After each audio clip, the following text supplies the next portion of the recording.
Subscribe now and press the bell icon. Never miss an update.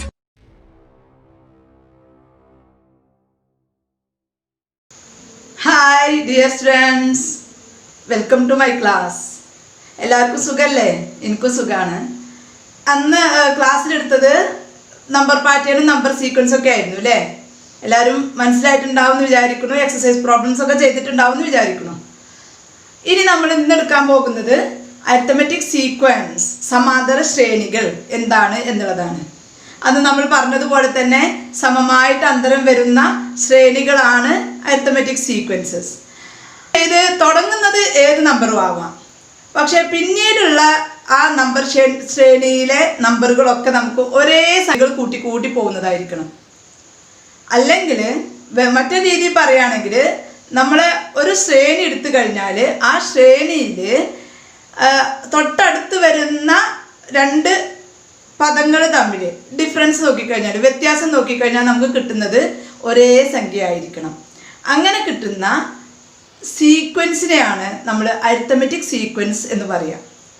Clear ആണല്ലോ? ഇനി നമുക്ക് അതിൻ്റെ സീക്വൻസ് വെച്ചിട്ട് എക്സാമ്പിളായിട്ട് നോക്കിയിട്ട് പറയാം കേട്ടോ. നമുക്ക് അരിത്തമെറ്റിക് സീക്വൻസസ് പഠിക്കുമ്പോൾ, സമാന്തര ശ്രേണികൾ പഠിക്കുമ്പോൾ നമുക്ക് നന്നായിട്ട് അറിയുന്ന ഈവൻ നമ്പേഴ്സിനെ കുറിച്ചൊന്ന് നോക്കാം. ഇരട്ട സംഖ്യകൾ അല്ലേ, അതായത് രണ്ടിൻ്റെ ഗുണിതങ്ങളായിട്ട് വരുന്ന എണ്ണൽ സംഖ്യകൾ. അതെന്താണ്? 2, 4, 6, 8 എക്സെട്ര അങ്ങനെയാണ് വരിക അല്ലേ. നമുക്ക് നിന്ന് വളരെ പെട്ടെന്ന് നമുക്ക് നോക്കി മനസ്സിലാക്കാലോ ഇത് എങ്ങനെയാണ് സംഭവിക്കുന്നത്. 2, 4 എന്ന് പറയുമ്പോൾ 2 + 2 ആണ്. 6 എന്ന് പറയുമ്പോൾ 4 + 2 ആണ് അല്ലേ. അതായത് രണ്ടിങ്ങനെ കൂട്ടി കൂട്ടി പോകുവാണെന്ന് നമുക്ക് വളരെ പെട്ടെന്ന് കാണാൻ പറ്റും.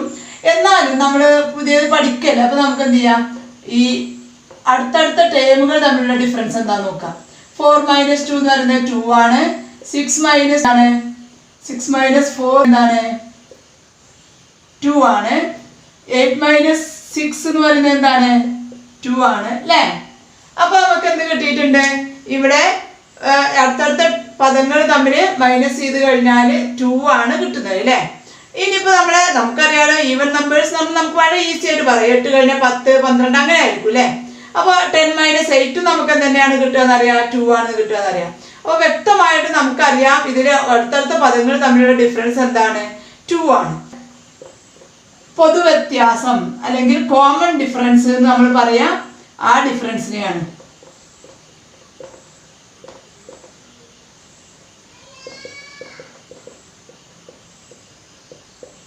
അപ്പൊ നമുക്ക് പൊതുവ്യത്യാസം അല്ലെങ്കിൽ കോമൺ ഡിഫറൻസ് എന്ന് പറയുന്നത് എന്താണ്? 2 ആണ്. ഇവിടെ D = 2 എന്നുള്ളതാണ് നമ്മൾ അങ്ങനെ സൂചിപ്പിക്കുക. ഓക്കെ, ഇവിടെ നമുക്ക് ഒരു പ്രത്യേക സംഖ്യ വെച്ച് കൂട്ടി കൂട്ടി പോകുന്ന സീക്വൻസ് ആണ്. ഈ സീക്വൻസിൽ നിന്ന് കിട്ടിയ സ്ഥിതിക്ക് നമുക്ക് വളരെ വ്യക്തമായിട്ട് എന്ത് പറയാം, 2, 4, 6, 8 ഈസ് ആൻ അരിത്തമെറ്റിക് സീക്വൻസ് എന്ന് പറയാം അല്ലേ. അതുപോലെ 2, 4, 6, 8 എക്സെട്ര എന്നത് ഒരു സമാന്തര ശ്രേണിയാണ് എന്ന് പറയാം. അപ്പോൾ സമാന്തര ശ്രേണി എന്ന് പറഞ്ഞാൽ ഇതാണ്, നമുക്ക് അടുത്തടുത്ത പദങ്ങൾ തമ്മിൽ സബ്ട്രാക്ട് ചെയ്യുമ്പോൾ വ്യത്യാസം കാണുമ്പോൾ നമുക്ക് എന്ത് കിട്ടും? ഒരു ഫിക്സഡ് നമ്പർ കിട്ടും. ആ നമ്പറിനെ നമ്മൾ പൊതുവ്യത്യാസം അല്ലെങ്കിൽ കോമൺ ഡിഫറൻസ് എന്ന് പറയും. ഇതൊക്കെയാണ് നമ്മുടെ ആദ്യമായിട്ട് നമ്മുടെ അരിത്തമെറ്റിക് സീക്വൻസ് എന്താണ് എന്ന് പറയാനുള്ള കാര്യങ്ങൾ. ഒരു സീക്വൻസ് എടുത്ത് നോക്കാം. പ്രൈം നമ്പേഴ്സ് നമുക്ക് ആദ്യം അറിയാം അല്ലേ. നമ്മൾ മുൻപ് പറഞ്ഞതാണ് അഭാജ്യ സംഖ്യകൾ എന്താണെന്ന്, ഘടകങ്ങളാക്കാൻ പറ്റാത്ത നമ്പേഴ്സ് ആണെന്നൊക്കെ നമ്മൾ കഴിഞ്ഞ ക്ലാസ്സിൽ പറഞ്ഞതാണ്. അപ്പോൾ ഇതൊരു അരിത്തമെറ്റിക് സീക്വൻസ് ആണോ എന്ന് നമുക്ക് നോക്കാം. എങ്ങനെ നോക്കാം? നമുക്ക് വളരെ ഈസി ആയിട്ട് പെട്ടെന്ന് പറയാൻ കഴിയുന്നത് തമ്മിൽ അടുത്തടുത്ത ടേമുകൾ തമ്മിലുള്ള ഡിഫറൻസ് നോക്കിയിട്ടാണ് അല്ലേ. അപ്പോൾ നമുക്ക് 3 - 1 എന്ന് പറയുന്നത് എന്താണെന്ന് നോക്കാം. 5 - 3 എന്ന് പറയുന്നത് എന്താണെന്ന് നോക്കാം. ഇത് രണ്ടും തമ്മിൽ 5 - 3 എന്ന് പറയുന്നത് എന്താണ്? 2 ആണ്. 7 - 5 എന്ന് പറയുന്നത് എന്തായിരിക്കും? അതും 2 തന്നെയാണ്. പക്ഷെ 11 - 7 എന്താന്ന് നോക്കൂ, അത് നമുക്ക് കിട്ടുന്നത് എന്താണ്? 4 ആണ്. അടുത്ത 13 - 11 എന്ന് പറഞ്ഞാൽ നമുക്ക് കിട്ടുന്നത് എന്താണ്? 2 ആണ്. നിങ്ങൾക്കറിയാലോ അല്ലേ, കുറക്കാനൊക്കെ അറിയുന്നതല്ലേ. അപ്പോൾ ഇവിടെ നോക്കൂ, ഇവിടെ 2, ഇവിടെ 2, ഇവിടെ 2. പക്ഷേ ഇവിടെ എന്തല്ല? 2 അല്ല. ഇങ്ങോട്ട് നോക്കൂ, ഇവിടെ 4 ആണ്. ഇവിടെ 2 അല്ല. ഇവിടെ 2 ആണ്. അപ്പോൾ ഇത് അരിത്തമെറ്റിക് സീക്വൻസ് ആവുമോ? ഇല്ല. നമുക്ക് എന്താ വേണ്ടത്? ഒരു കറക്റ്റ് നമ്പർ തന്നെ വേണം ഓരോ ടൈമിലും ആഡ് ചെയ്ത് പോവാൻ അല്ലേ. പക്ഷെ ഇവിടെ എന്തല്ല, ഈ 7 + 2 അല്ല വന്നിട്ടുള്ളത്, 7 + 4 ആണ്. അപ്പൊ നമുക്ക് ഈ സീക്വൻസിനെ നമുക്ക് എന്താന്ന് പറയാൻ പറ്റില്ല, അരിത്തമെറ്റിക് സീക്വൻസ് ആണെന്ന് പറയാൻ പറ്റില്ല. This is not an arithmetic sequence. Okay, അതായത് ഇതൊരു സമാന്തര ശ്രേണിയല്ല. അപ്പൊ കാരണം എന്താണ് റീസണ്? നമുക്ക് ഇത് ഓരോ ടൈമിന്റെയും അടുത്തടുത്ത ടൈമിന്റെയും ഡിഫറൻസ് കണ്ടപ്പോൾ നമുക്ക് എന്തല്ല കിട്ടിയത്, സെയിം അല്ല കിട്ടിയത്. അതുകൊണ്ട് this is not an arithmetic sequence. Okay, എൻ്റെ വീട്ടിലെ സ്റ്റെയർകേസ് ആണിത്. അതിലെ ആദ്യത്തെ പടിൻ്റെ ഉയരം എന്ന് പറയുന്നത് 20 സെൻറ്റിമീറ്റർ ആണ്. രണ്ടാമത്തെ മുതൽ അങ്ങനെ പോകുന്നതൊക്കെ 18 സെൻറ്റിമീറ്റർ ആണ് അതിൻ്റെ ഉയരം എന്ന് പറയുന്നത്. അപ്പോൾ നമ്മൾ ഓരോ സ്റ്റെപ്പ് കയറി പോകുന്ന സമയത്ത് ഓരോ സ്റ്റെപ്പിലും എത്ര ഹൈറ്റ് ഉണ്ടാവും എന്ന് പറയാൻ വളരെ ഈസിയാണ് അല്ലേ. എങ്ങനെ നമ്മൾ പറയും? ഫസ്റ്റ് സ്റ്റെപ്പിൻ്റെ ഹൈറ്റ് എന്ന് പറയുന്നത് 20 ആണ്. രണ്ടാമത്തെ സ്റ്റെപ്പിൻ്റെ ഹൈറ്റ് എന്ന് പറയുന്നത് നമുക്ക് എങ്ങനെ കിട്ടും? 20 + 18 എന്ന് കിട്ടും. അത് നമുക്ക് എന്താണെന്ന് അറിയാം, 38 ആണെന്നറിയാം. പിന്നെ മൂന്നാമത്തെ സ്റ്റെപ്പിൻ്റെ ഹൈറ്റ് എന്ന് പറഞ്ഞാൽ എന്തായിരിക്കും? ഈ 38നോട് 18 കൂട്ടിയാൽ മതി അല്ലേ. 38 + 18. അപ്പൊ നമുക്ക് എന്ത് കിട്ടും? അഡീഷണൽ ഒക്കെ അറിയില്ലേ? നമുക്ക് 56 എന്ന് കിട്ടും അല്ലേ. അങ്ങനെ നമ്മൾ ഇനിയിപ്പോൾ 11ാമത്തെ സ്റ്റെപ്പിലാണ് നമ്മൾ പിന്നെ ഹൈറ്റ് അറിയേണ്ടതെന്നുണ്ടെങ്കിൽ നമ്മൾ എന്ത് ചെയ്യും? അതൊക്കെ നമ്മളിവിടെ പഠിക്കുന്നുണ്ട് കേട്ടോ.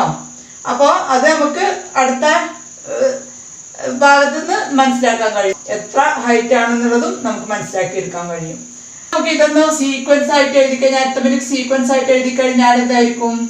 20, 38, 56 എക്സെട്ര അങ്ങനെ പോകും. ഇവിടെ പൊതുവ്യത്യാസം എന്താണ്? ഡി എന്ന് പറയുന്നത് അവിടെ ഇങ്ങനെ നമ്മൾ ഒരു പർട്ടിക്കുലർ നമ്പർ, ഒരു പ്രത്യേക സംഖ്യ കൂട്ടി പോകുന്നുണ്ട് അല്ലേ. ആ നമ്പറിനെയാണ് നമ്മൾ എന്തെന്ന് പറയുന്നത്?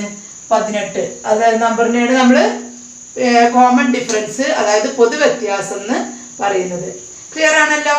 അപ്പൊ അരിത്തമെറ്റിക് സീക്വൻസ് നിങ്ങൾക്ക് ഉഷാറായിട്ട് മനസ്സിലായിട്ടുണ്ടാവും എന്ന് വിചാരിക്കണം. ഇതിലെ ഓരോ സ്റ്റെപ്പിന്റെ ഹൈറ്റ് എന്തായിരിക്കും നമുക്ക് കൺക്ലൂഡ് ചെയ്യാം. ഒരു അരിത്തമെറ്റിക് സീക്വൻസിന്റെ ടേംസ് ആയിട്ടായിരിക്കും പോകുന്നത് അല്ലേ. സമാന്തര ശ്രേണിയുടെ പദങ്ങളാക്കാൻ പറ്റുന്ന രീതിയിലായിരിക്കും ഈ സ്റ്റെയർകേസിന്റെ ഹൈറ്റുകൾ പോകുന്നത് അല്ലേ. ഓക്കെ, അത് നമുക്ക് റിയൽ ലൈഫിലെ ഒരു എക്സാമ്പിൾ ആണ് കേട്ടോ.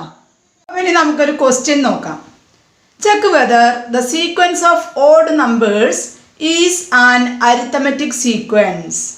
അതായത് ഒറ്റ സംഖ്യകളുടെ ശ്രേണി ഒരു സമാന്തര ശ്രേണിയാണോ എന്ന് പരിശോധിക്കുക.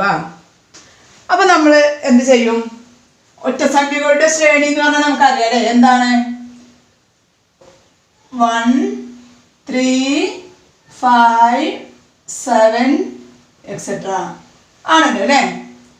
അപ്പോൾ ഇതിന് നമ്മൾ എങ്ങനെയാണ് ഒരു സമാന്തര ശ്രേണിയാണോ എന്ന് പരിശോധിക്കുക?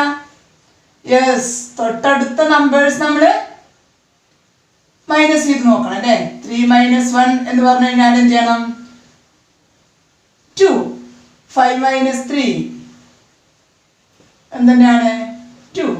7 - 5 എന്തെന്നെയാണ്? 2 അല്ലേ. ഇവിടെ പൊതുവ്യത്യാസം എന്തായിരിക്കും? കോമൺ ഡിഫറൻസ് എന്ന് പറയുന്നത് നമ്മൾ പറയാ ഡി എന്നാണ് അല്ലേ. ഡി = 2 ആണ്. അപ്പൊ നമ്മുടെ ആൻസർ എന്താണ്? 1, 3, 5, 7 etcetera is an arithmetic sequence അല്ലേ. അല്ലെങ്കിൽ 1, 3, 5, 7 എക്സെട്ര എന്ന ശ്രേണി ഒരു സമാന്തര ശ്രേണിയാണ് എന്നാണ് നമുക്ക് ഉത്തരം കിട്ടുക. Okay, is the sequence of fractions got as half the odd numbers an arithmetic sequence? If yes, write the common difference also. ഒറ്റ സംഖ്യകളുടെ പകുതിയായ ഭിന്നസംഖ്യകളുടെ ശ്രേണി ഒരു സമാന്തര ശ്രേണിയാണോ? ആണെങ്കിൽ പൊതുവ്യത്യാസവും എഴുതണം. നോക്കൂ, എങ്ങനെയാണ് നമ്മളിവിടെ പറഞ്ഞ ക്വസ്റ്റ്യൻ എങ്ങനെയാണ് എഴുതുക? ഒറ്റ സംഖ്യകളുടെ പകുതിയായ ഭിന്നസംഖ്യകളാണ്. അതായത് the sequence of fractions got as half the odd numbers. അതെങ്ങനെയായിരിക്കും? ഹാഫ് എന്ന് പറയുമ്പോൾ എല്ലാ ഓഡ് നമ്പറുകളുടെയും ബൈ 2 അല്ലേ? എല്ലാ ഓഡ് നമ്പറുകളുടെയും ബൈ 2നെയാണ് the fractions got as half the odd numbers എന്ന് പറയുന്നതുകൊണ്ട് മീൻ ചെയ്യുന്നത്. അപ്പോൾ 1/2, 3/2, പിന്നെ അടുത്തത് നമുക്ക് എന്ത് വരും? 5/2, അടുത്തത് എന്ത് വരും? 7/2 എക്സെട്ര ആണ്. അപ്പം ഇനി നമ്മൾ അടുത്ത ആവശ്യം ഇതാണ്, നമുക്ക് ഇത് ഒരു അരിത്തമെറ്റിക് സീക്വൻസ് ആണോ അല്ലേ എന്ന് പറയാൻ വേണ്ടിയാണ്. അപ്പം നമുക്കറിയാം എന്താ ചെയ്യേണ്ടത്. നമ്മൾ ഇതിൽ അടുത്തടുത്ത ടേംസുകൾ തമ്മിലുള്ള ഡിഫറൻസ് എടുക്കും അല്ലേ? 3/2 മൈനസ് 1/2. അപ്പോൾ ഇങ്ങനെയുള്ള ഫ്രാക്ഷൻസ് എങ്ങനെയാണ് നമ്മൾ ആഡ് ചെയ്യുക, സബ്ട്രാക്ട് ചെയ്യുക എന്നൊക്കെ നിങ്ങൾക്ക് സംശയം ഉണ്ടെങ്കിൽ പറയാം കേട്ടോ. ഇപ്പം ഞാൻ പറഞ്ഞുതരാം, പക്ഷേ ഇത് ഡീറ്റെയിൽ ആയിട്ട് നമുക്കിവിടെ പറയാൻ കഴിയില്ല. ഇവിടെ നമുക്ക് വളരെ ഈസിയാണ് ശരിക്ക് സബ്ട്രാക്ട് ചെയ്യാനും ആഡ് ചെയ്യാനൊക്കെ. ഇവിടെ നമ്മൾ ഒരുപോലെയാണല്ലോ ഇതിൻ്റെ ഡിനോമിനേറ്റർ, അതായത് ഇതിൻ്റെ ഛേദം പറയുന്നത്. അപ്പോൾ നമ്മൾ ഇതിൽ മുകളിലത് എന്താണോ ചെയ്യേണ്ടത് ജസ്റ്റ് എന്നിട്ട് എഴുതിയാൽ മതി. അപ്പോൾ നമുക്ക് എന്ത് കിട്ടും? 3 - 1 എന്ന് പറഞ്ഞാൽ നമുക്കറിയാം 2 ആണ്. 2/2 ആണ് നമുക്കറിയാം. 2/2 നമുക്ക് ക്യാൻസൽ ചെയ്ത് പോകും അല്ലേ? അപ്പോൾ നമുക്കിവിടെ ആൻസർ എന്ത് കിട്ടി? 1 കിട്ടി. അടുത്തത് നമ്മൾ 5/2 മൈനസ് 3/2 എന്ന് പറയുന്നത് നമുക്ക് എന്തെങ്കിലും ചെയ്താൽ മതി, സെയിം ഇതുപോലെ തന്നെ ചെയ്താൽ മതി. 5 - 3/2 അപ്പോൾ നമുക്ക് എന്ത് കിട്ടി? 2/2 ഈക്വൽ ടു 1. ഇനി അടുത്തത് എന്തിനാണ്? 7/2 minus 5/2 which is equal to 7 - 5/2. അപ്പോൾ നമുക്ക് എന്ത് കിട്ടി? 2/2 ഈക്വൽ ടു 1. അപ്പോൾ നമുക്ക് കിട്ടിയത് എന്തിനാണ്? സെയിം നമ്പറാണ് നമ്മൾ ഓരോ അടുത്തടുത്ത ടേമുകൾ തമ്മിൽ മൈനസ് ചെയ്യുമ്പോൾ കിട്ടുന്നത് അല്ലേ? ആൻസർ എന്താ കിട്ടിയത്? This is an arithmetic sequence അല്ലേ? ഇതൊരു സമാന്തര ശ്രേണിയാണ്. അപ്പോൾ നമുക്ക് കിട്ടിയ എല്ലാ അടുത്തടുത്ത ടേമുകളൊക്കെ നമ്മൾ വ്യത്യാസം കണ്ടപ്പോൾ നമുക്ക് 1 അല്ലേ കിട്ടിയത്. അതുകൊണ്ട് ഈ സീക്വൻസിൻ്റെ അരിത്തമെറ്റിക് സീക്വൻസിൻ്റെ കോമൺ ഡിഫറൻസ് എന്ന് പറയുന്നത് നമുക്ക് എന്താണെന്ന് പറയാം? 1 ആണ്. അതായത് പൊതുവ്യത്യാസം എന്ന് പറയുന്നത് 1 ആണ്. നമ്മളതിനെ ഡിനോട്ട് ചെയ്യുക ഡി എന്നാണ് കേട്ടോ. അതെപ്പോഴും നിങ്ങൾ ശ്രദ്ധിക്കുക. ഇനി നമ്മൾ അടുത്ത ഭാഗത്തേക്കൊക്കെ പോകുമ്പോൾ അതന്നെ ആയിരിക്കും പറയുന്നത്. അടുത്തൊരു ക്വസ്റ്റ്യൻ നോക്കൂ. Is sequence of reciprocals of natural numbers an arithmetic sequence? If yes, write common difference also. If no, write reasons. എണ്ണൽ സംഖ്യകളുടെ വിൽക്രമങ്ങളുടെ ശ്രേണി ഒരു സമാന്തര ശ്രേണിയാണോ? ആണെങ്കിൽ പൊതുവ്യത്യാസം എഴുതുക, അല്ലെങ്കിൽ കാരണം എഴുതുക. നമ്മുടെ ക്വസ്റ്റ്യൻ എന്താണ്? എണ്ണൽ സംഖ്യകളുടെ വിൽക്രമങ്ങൾ അല്ലേ? അപ്പൊ ആദ്യം നമുക്ക് എന്തറിയണം? എണ്ണൽ സംഖ്യകൾ, നാച്ചുറൽ നമ്പേഴ്സ് എന്താണെന്ന് അറിയണം. എന്താണ് നാച്ചുറൽ നമ്പേഴ്സ്? 1, 2, 3, 4 എക്സെട്ര. അതാണല്ലോ നാച്ചുറൽ നമ്പേഴ്സ്. അപ്പൊ അതിന്റെ വിൽക്രമങ്ങൾ, അതായത് റെസിപ്രോക്കൽസ് എന്താണ്? 1ന്റെ റെസിപ്രോക്കൽ തന്നെയാണ് 1/1 ആണ് വരിക. അപ്പോൾ 1 തന്നെയാണ് അല്ലേ? 2ന്റെ റെസിപ്രോക്കൽ ആകുമ്പോൾ 1/2, 3ൻ്റെതാവുമ്പോൾ 1/3, 4ൻ്റെ ആവുമ്പോൾ 1/4 എക്സെട്ര. ഇനി നമ്മൾ എന്താണ് നോക്കേണ്ടത്? തൊട്ടടുത്ത പദങ്ങളുടെ ഡിഫറൻസ് അല്ലേ? 1/2 മൈനസ് 1 ഫ്രാക്ഷൻസിന്റെ ഡിഫറൻസ് ആണ് നമുക്ക് നോക്കാനുള്ളത് അല്ലേ? നിങ്ങൾക്ക് എല്ലാവർക്കും ഫ്രാക്ഷൻ അഡീഷണൽ സബ്ട്രാക്ഷൻ ഒക്കെ അറിയുമെന്ന് വിചാരിക്കുന്നു. നോക്കാം.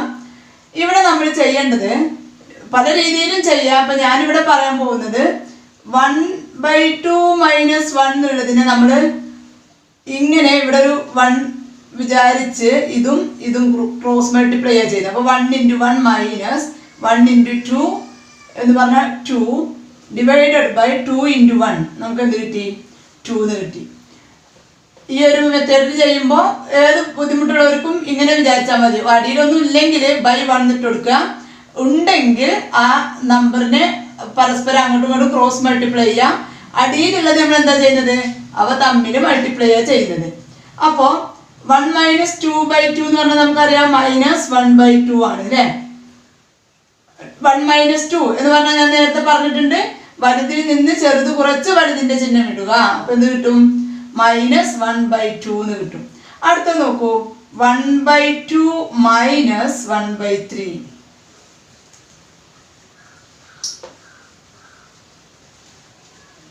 അടുത്ത ടേംസ് എന്താ നമ്മൾ നോക്കേണ്ടത്? 1/3 - 1/2. അപ്പൊ ഇതെങ്ങനെ ചെയ്യാം? രണ്ട് ഫ്രാക്ഷൻസ് ആണ്, ന്യൂമറേറ്ററും ഡിനോമിനേറ്ററും ഉണ്ട് അല്ലേ? രണ്ടിലും ഉണ്ട്. അപ്പൊ നമ്മൾ എന്ത് ചെയ്യും? ഇങ്ങനെയും മൾട്ടിപ്ലൈ ചെയ്യും, എന്നിട്ട് അടിയത്തത് മൾട്ടിപ്ലൈ ചെയ്യും. അപ്പൊ നോക്കാം, 1 × 2 2 - 1 × 3 3 ഡിവൈഡഡ് ബൈ 3 × 2 3 × 2 എന്നറിയാലോ 6. അപ്പൊ നമുക്ക് ഇത് 2 - 3 കാണണം. 2 - 3 എങ്ങനെ കാണും?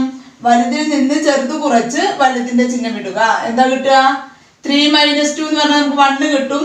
എന്നിട്ട് 3 ഇവിടെ വലുതിന്റെ ചിഹ്നം ഇവിടെ എന്തായിരുന്നു? മൈനസ് ആണ്. അപ്പൊ -1/6 എന്ന് വരും. ഇവിടെ ഇത് രണ്ടും കറക്റ്റ് ആണോ? അല്ല.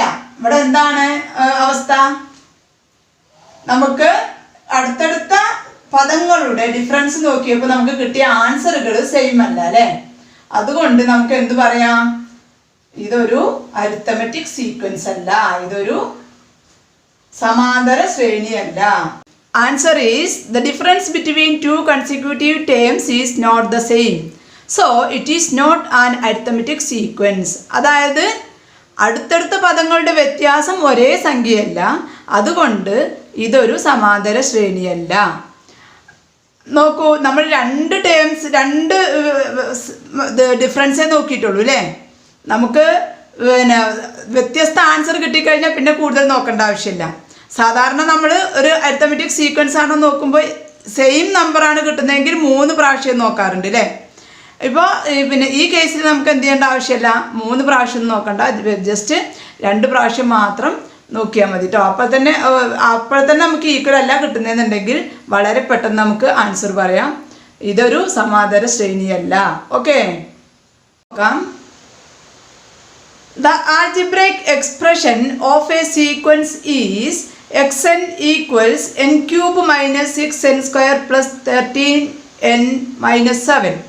Is it an arithmetic sequence? ഒരു ശ്രേണിയുടെ ബീജഗണിത രൂപം xn equals n³ minus 6n² plus 13n minus 7. ഇത് സമാന്തര ശ്രേണിയാണോ എന്നുള്ളതാണ് ക്വസ്റ്റ്യൻ. അപ്പോൾ നമ്മൾ ആദ്യം എന്ത് ചെയ്യണം?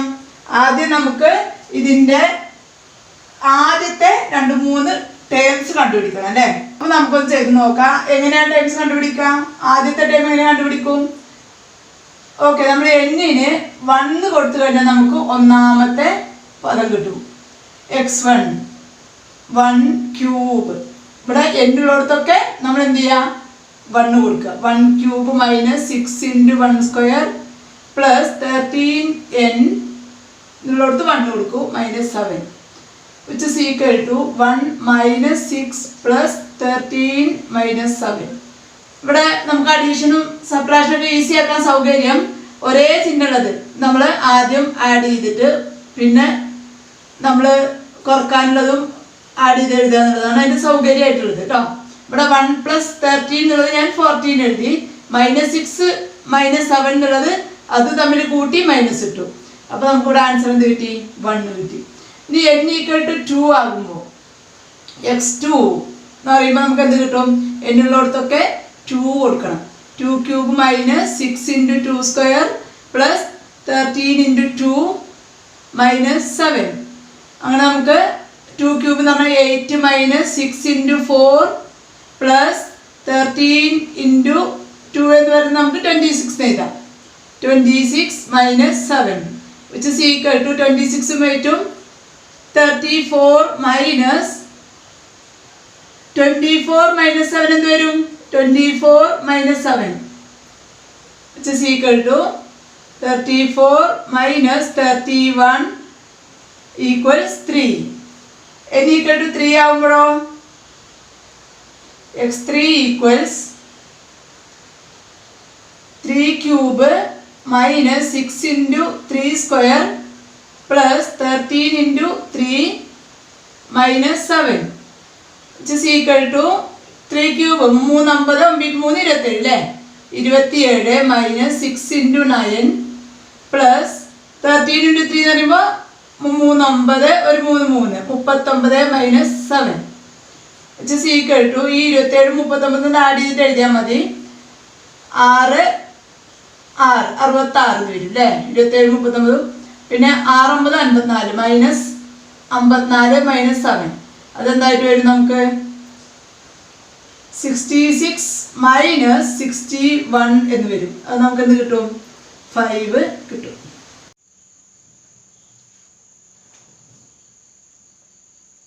n ഈക്വൽ ടു 4 ആവുമ്പോൾ എന്തായിരിക്കും x4 equals 4 cube minus 6 into 4 square plus 13 into 4 minus 7 which is equal to 16 16 4 64 അല്ലേ 4 ക്യൂബ് എന്ന് പറയുന്നത് 64 6 ഇൻറ്റു 16 പ്ലസ് 13 ഇൻറ്റു 4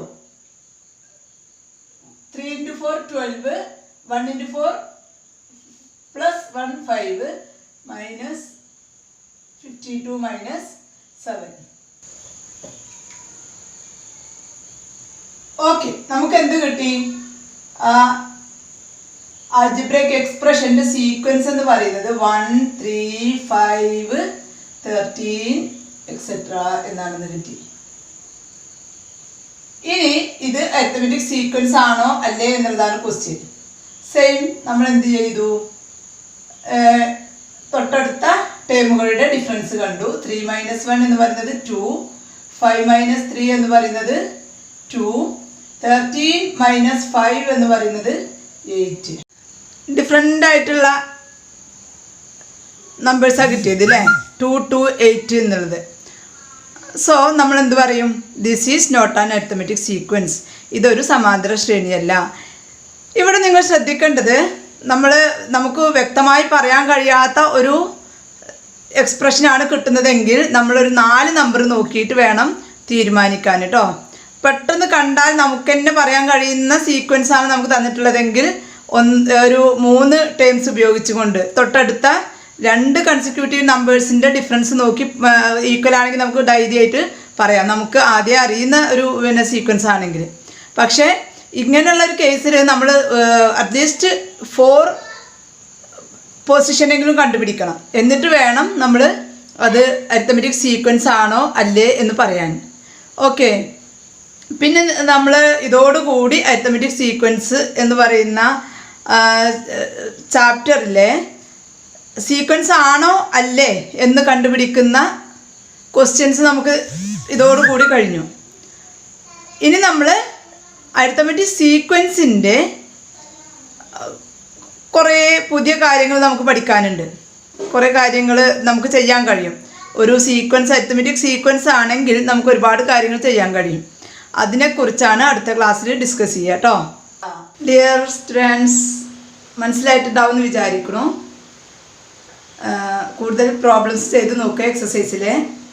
എന്തെങ്കിലും ഡൗട്ടുകളൊക്കെ ഉണ്ടെങ്കിൽ കമൻറ്റിലൂടെ ഷെയർ ചെയ്യുക. വേറെ എന്തെങ്കിലും പറയാനുണ്ടെങ്കിൽ ഇമെയിൽ ID ഞാൻ ഡിസ്ക്രിപ്ഷൻ ബോക്സിൽ കൊടുക്കാം കേട്ടോ. പിന്നെ നിങ്ങൾക്ക് ഈ ക്ലാസ് ഇഷ്ടമായെങ്കിൽ ഇതുവരെ സബ്സ്ക്രൈബ് ചെയ്യാത്തവരാണെങ്കിൽ ഒന്ന് സബ്സ്ക്രൈബ് ചെയ്ത് ലൈക്ക് ചെയ്ത് ഷെയർ ചെയ്തൊക്കെ സഹായിക്കുക കേട്ടോ. എന്നാലല്ലേ നമുക്ക് കൂടുതൽ കുട്ടികൾക്ക് കാണാൻ കഴിയുള്ളൂ.